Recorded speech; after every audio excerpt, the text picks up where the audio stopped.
Hello, Black Eagles. Welcome back to the Black Eagles podcast YouTube channel. Kartal noticed something very interesting today on Transfermarkt, one of the big websites that everyone seems to use for about everything when it comes to football, stats, transfer values, which are a little iffy sometimes, but also you can find details on what functions people, personnel have at a club. And Kartal, I'm going to let you do the talking here. We have it up on the screen, the Transfermarkt webpage here on transfermarkt.co.uk, but this is the same on .com.tr or .com or .te. It's the same everywhere, essentially. Yeah. So what I've noticed is that on Transfermarkt, what Serdal Adali referred to as a head scout, Eduard Graf, who supposedly has been working with Adali since January, but will start his role officially on the 1st of March. On Transfermarkt, he's not listed as a head scout, but rather as a director of professional football. Mm-hmm. And when Adali was describing this role during the election campaign, he did basically describe a director of football, apart from maybe this guy, his head scout, or what is normally a director of football would do. Like, it was describing that role of a director of football, minus maybe picking the coach. Yeah. The rest of the things, like building the squad and stuff like that, is what a director of football would normally do. So that's actually where our now infamous joke of the not sporting director came from. Sure. Because he said, it's going to be a head scout that does the squad building, but not a sporting director. Well, I mean, Kartal, our joke still stands, right? Because the description here is not sporting director; it's director of professional football. Professional football. So it's the football director. Sporting director is our meme continues. I mean, so Sebastian Heine, he still has the role. Exactly. Not sporting director. So what do you guys think about this then? I mean, it's not official yet. I mean, Adali did recently address that Graf was going to be announced officially. I don't think we have announced him officially yet, right? Was it going to happen? Yeah, he said on the 1st of March. Yeah, the 1st of March. So I think on the 1st of March, we will find out what the official job title is. This time around, there's no reason to walk on eggshells. There's no Samet Aybaba who could get his panties up in a bunch because somebody else got the sporting director title. So hopefully this time there will be clarity and my only thought, my only hypothesis, because that's all we can really do is speculate, is that this is a direct sort of shout out or kind of, it's directly kind of in respect to I was going to say Sven-Göran Eriksson again, to Ole Gunnar Solskjaer, because he spoke of his desire for independence, and his ability to kind of really build this whole thing out from the bottom up, basically. So I wonder if not naming this guy officially the sporting director is a sort of shout to that, to sort of say, like, look, like, he's the director of pro football. He's sort of his job is to find talent for your operation, but like, you're still by and large kind of, you can steer the ship as far as, major operational decisions go. That's my only thought. Yeah, I mean, Kartal, you mentioned as well that in German media leading into all of this, like, there were some other names being mentioned, and there was always talk of sporting director or something in that line. Yeah. You see this kind of as confirmation? You think this is you take this pretty seriously? I have the impression. Yeah, the reason being is, like, we all listened to what Adali said this role would be before, during the election campaign. He basically described a sporting director, as I said previously, minus like the pick and the coach part. Like, everything else was what a sporting director would do, or a director of football, however you want to phrase it. Yeah. But because that job title, that role in Turkey is seen as taboo for some reason, I think that's why they opted for calling him like a head scout, while describing the role of a director of football or a sporting director. So I think because this is a German outlet, and the German outlets, I'm sure they're probably getting the news directly from the camp of an Eduard Graf. Or his agents, maybe his agency or something. Maybe. So I think this does confirm what basically Adali said before would be his job role, what he would do. And I think he's maybe that Eduard Graf's camp's told Transfermarkt that he's going to be the director of football. But I think I wouldn't be surprised if still when we get the official announcement on March the 1st, if they still go with the head scout. Because as we know, for whatever reason in Turkey, a sporting director or a director of football is seen as a taboo subject. In terms of, although doesn't Fener have Komoli or whatever? They have right? Branco now. Yeah, the Komoli's been fired. Komoli was a long time ago. They have Branco now. Yes, Can't rightly corrected you there. So what do you suppose it is, Kartal? Like, and I guess in a way you're probably the most of the three of us, like plugged into Turkish culture in general. You go there all the time. Like, what do you think is sort of underlying the fact that it's taboo? What makes it a taboo? What is the hesitancy? Yeah. I mean, if you ask me, like Under Uzan was let go before he could do anything meaningful, but at the same time, Serkan Recber was 100%. Yeah, I mean, Serkan Recber is literally there a month. Yeah, that was like dick measuring. That was people behind. That was board members not wanting to share the spotlight. Yeah, and then Ceyhun Kazanji was our sporting director as well. We saw that went, and then that went terribly. Yeah. You had the whole thing with Samet Aybaba and Brad Friedel. Yeah. Because of this, the sporting director role, especially I think amongst Beşiktaş fans, there's this what's the word? Stigma. I'm looking for this. Yeah, that's a good word. Stigma, but there's this narrative that it doesn't work in Turkey, which I think is bullshit. Because have you ever let it? Seen it like play through and ever let it actually work?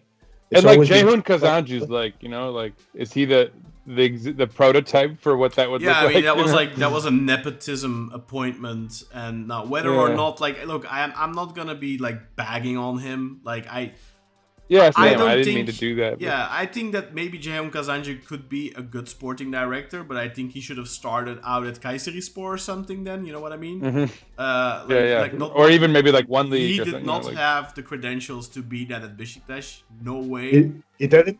But there's a few players actually that he wanted for us, man, that have had great careers.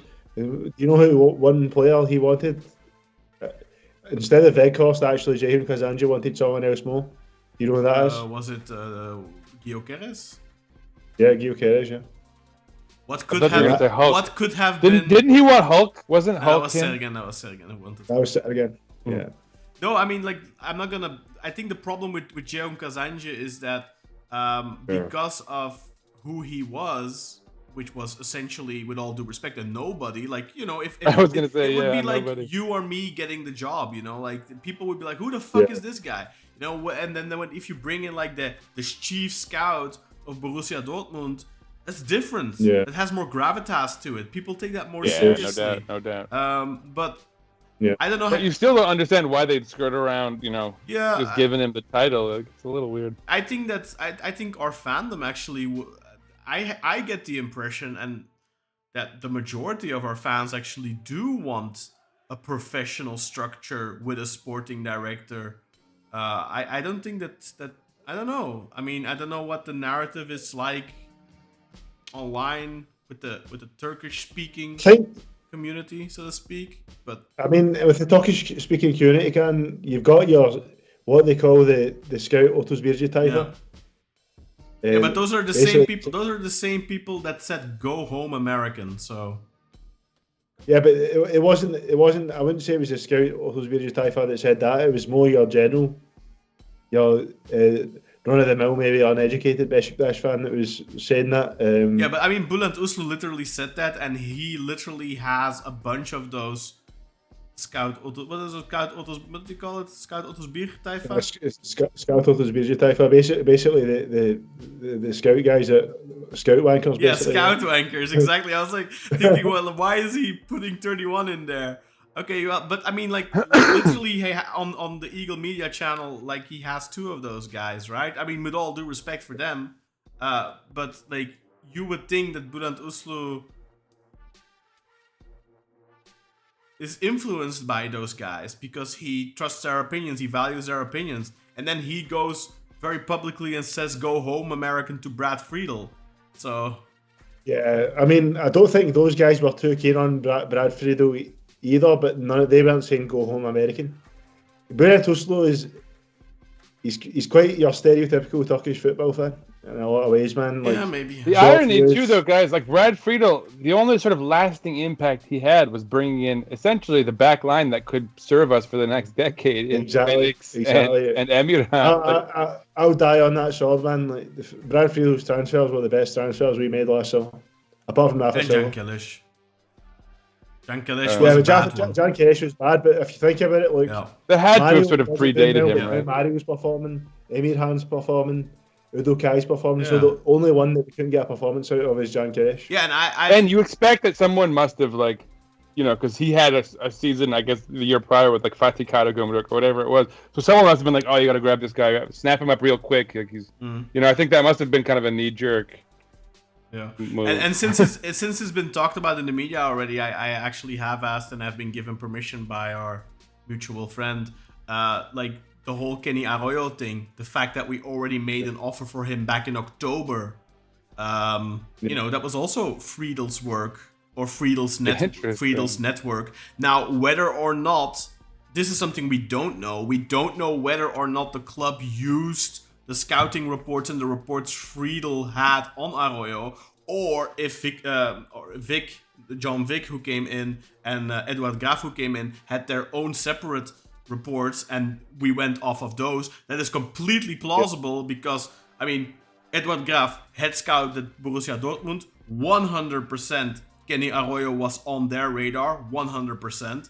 And, but also let's just. I want to well. go on the record here, though. I want to go on the record as saying that if Vic and Graf did in fact inherit a list, and I don't think they did. They saw a prospect, but even if they did, it's the height of professionalism to not just crumple it up and throw it into the garbage can just because it's from these people that were here before. There's nothing wrong with inheriting a list. There isn't, but liking a name on that list and be like, you know what, we actually already know about this guy, and in fact, I think that would be a good move. Or there's no shame in that. Like I really don't like how people are using that as like a weapon against. No, but definitely like the whole narrative of Beşiktaş didn't have a scouting team. That's all bullshit.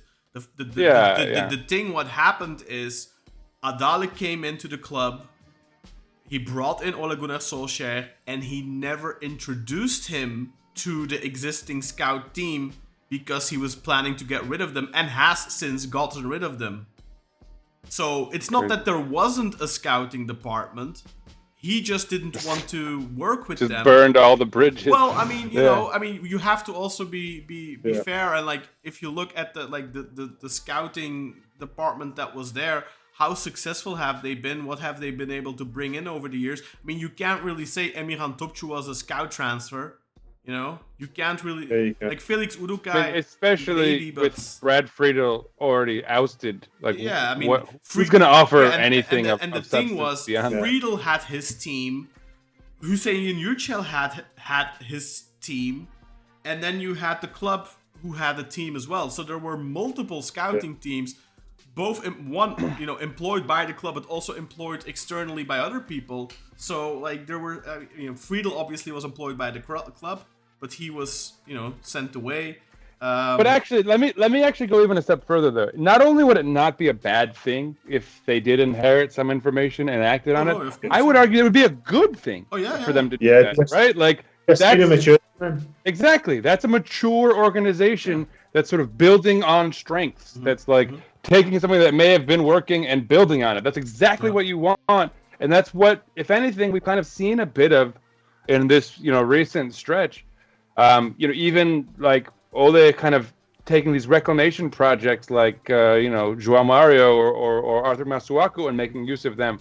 There's so many people who are just ready to throw the baby out with the bathwater whenever there's any kind of drama. And for me, it's refreshing to see, people recycling things in a positive way. That's kind of what happened with Quaresma back in 2012. Yeah, remember? Like exactly. He had to go because he was the part of the old brain trust. He was the poster boy of the Yildirim Demirören administration, so we had to go. And I think it's, for example, that would have been the equivalent of saying Rafa Silva has to go now. And I have to say, I mean, obviously different situation and different scenario, and we still have to see what happens in January.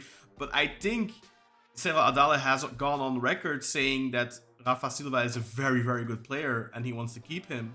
So hopefully, Serdal Adali... We got to keep this guy. Yeah, I mean, I do understand that he wanted to clean house. I think there was probably a lot of fat that needed to be trimmed within the club. And I understand he wanted to bring in his own people. But I do think, Brad Friedel did go on record and said we have compiled a list of nearly 750 players. I do hope that list has at least been looked at by the new people. But undoubtedly, somebody who was the chief scout at Borussia Dortmund in Eduard Graf, and somebody who was the chief scout at Molde for many years, and also, I believe, worked for Manchester United, like John Vick, very, very, experienced two scouts. They are going to have a very detailed list of their own. A guy who was the chief scout for Dortmund, he's gonna have a very comprehensive list himself. So, and I think Kenny Arroyo is a profile that will be high on almost every European club's list. It's almost a wonder, a miracle we managed to snatch him off. So far so good. Now to come back to the point that Kartal was making, and so you, Kartal, you think this is accurate. I am a little bit more hesitant about it. I think Transfermarkt is very often over-touted as a source. I think it's a good basic source for statistics. It's a good basic source for finding information on player, their history, where they played, and all that kind of stuff. I don't find it to be a particularly trustworthy source on other stuff though, and like things like this, I could be completely wrong. I kind of have the feeling this might be speculation on their part, and the chief scouting or whatever, or the head scout or whatever, we'll have to wait and see until the 1st of March when it is officially announced. I, like you, am expecting them to give it more of a chief scout title. But unlike you, I think it might actually be true. Because if you remember my chat with Egil Sande, when we talked about the division of labor at the club, I really got the sense out of that Ole Gunnar Solskjaer has a very influential role at the club. Yeah. He did sort of say that was a big part of him. Yeah, exactly. He didn't say that's why he was taking this job, but when he was doing that interview for whatever that was, with all the famous footballers from he said that was a big part of any job he would take, was that they would give him that freedom and that flexibility and the ability to really shape things in the back room to some extent. So I think I don't think that we're looking at a model here per se with a sporting director, if you will. Somebody's going to have the last say on all the transfers. I think Ole Gunnar Solskjaer is going to have at least equal say, because I think he took this job in a very, very deliberately in a Sir Alex Ferguson role. I think that is why he is so excited about this job, and why he brought in guys like Erling Moe and Richard Hartis, and is now, continuing to expand his team. And also that is kind of the role that was described to me by Egil. And Egil Sande got it straight from the horse's mouth. Ole Gunnar Solskjaer told him this personally in their interview with him, that Erling Moe is going to lead the day-to-day operations and training ground, and Solskjaer is going to take more of an observing role, and they're going to discuss tactics together, and they're going to decide on tactics together, but the day-to-day training of the team is largely being done by Erling Moe. That is exactly the same way Sir Alex Ferguson operated at Manchester United. Yeah. So that also makes me think that Solskjaer has a very big role in recruitment. And I think he, at the very least, will be on a somewhat equal foot as Eduard Graf in the decision-making process. I do think that's very possible, Cam. I buy that. But at the same time, I don't think Graf is just going to be like a scout that watches players. I think he's going to be very influential. Like a key consultant. So there could be like a 50-50, like a hybrid between the two, making probably the most realistic outcome would be the two of them making the decisions together, I'd imagine. Yeah, I'm just curious. I'd imagine Ole would probably tell Graf, look, I want this profile. Graf would then instruct the scouting department to compile a list. Graf would probably watch the list, and then Graf and Ole, I imagine, will probably ultimately make the decision together. I'd imagine. Yeah, and let's have a look here. This is John Vick's profile. So he's just listed as a scout. So he's not... He's a chief scout at Molde. Chief scout at Molde, chief scout at Cardiff, and he was also a scout at the Man United Reserves. So he went with him to Cardiff at least. It's interesting. But I was just checking. Resume. I was just checking this mainly to see whether or not he would be listed as chief scout or not. Because he wasn't. The media did speculate that that Vic had a large role in the Arroyo transfer. So I was just curious to see what his description on here would be. But yeah, it's gonna be interesting to see in March. On March 1st, hopefully, when the official announcement hopefully comes, then we'll find out. Just a couple days, folks, so stay tuned. Yeah, exactly. Sure. I mean, we should find out really soon. Yeah, it's good to see that the club is working on a professional structure, and I am definitely slowly but surely coming around in a positive way on Serdal Adali. At this point, I definitely think that I don't think that there's anything that's gonna happen that will jeopardize him getting reelected in May, because I think he's making a lot of good moves right now. Don't know how you guys Hard to feel. argue it. Hard to argue it. All right. Sure. Yeah. All right. Well, I think that'll do it, guys. Unless you have anything else to add on this whole Eduard Graf, sporting director or director of football. What was it? Professional football. Director of professional football. Yeah. Director of professional Director football. of pro ball. Yeah. Unless you guys have. I have one thing to say. Yeah. Let's go Beşiktaş. Let's go Beşiktaş. Okay, guys, thank you very much for watching this video. Consider becoming a member on YouTube. Click the join button. 99 cents a month. You get some nice badges next to your name in the live chat, and you get some emojis and stuff like that. We will also be adding in the future. We'll be adding a second rank for I think $2.99. That'll probably be the price. And then you will also gain early access to videos and stuff like that, to kind of put it on the same level as our Patreon. We're keeping our Patreon as well. So on Patreon it's only $1.99, so it's cheaper on Patreon. So I advise you go on Patreon. But if you are somebody that I don't want to have another, I don't want to link my Google account to yet another platform, and you just want to stick on YouTube, consider hitting us up and joining as a member. But as always, like, comment, subscribe, and let us know what you expect the official role for Eduard Graf to be before March 1st. Because if you answer after March 1st, you're kind of cheating. So let us know. You're a cheater. Let us know beforehand what you think it's gonna be. And thank you all for watching.